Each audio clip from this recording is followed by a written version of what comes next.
మనం ఎన్నో చిన్నప్పటి నుంచి ఎన్నో కథలు చెప్పుకుంటూ ఉంటాం. ఒంటికన్ను రాక్షసుడు అని చెప్పుకుంటాం. అసలు మనం చూసినామా? కొరువు దెయ్యము అంటాం. మనం ఎక్కడైనా చూసినామా? లేదు. పాదములో కన్నున్నటువంటి వారు అంటాం. మనం చూసినామా? మూడవ నేత్రం అంటాం. మనం చూసినామా? బహు చేతులు కలిగినటువంటి వారిని మన ఫోటోలు చూస్తుంటాం. నిజంగా మనం చూసినామా? అది సాధ్యమా? 10 తలకాయలు అంటున్నాం, సాధ్యమా?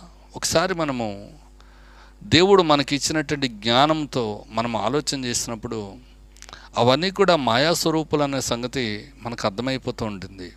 కల్పనా కథలని మనకి అర్థమవుతూ ఉన్నటువంటిది ఉంది. అలాగున నాకు అన్వేషణలో బైబిల్ గ్రంథము ఒక నిర్దిష్టమైనటువంటి శ్రేష్టమైనటువంటి మార్గాన్ని నాకు చూపించినటువంటిది ఉంది.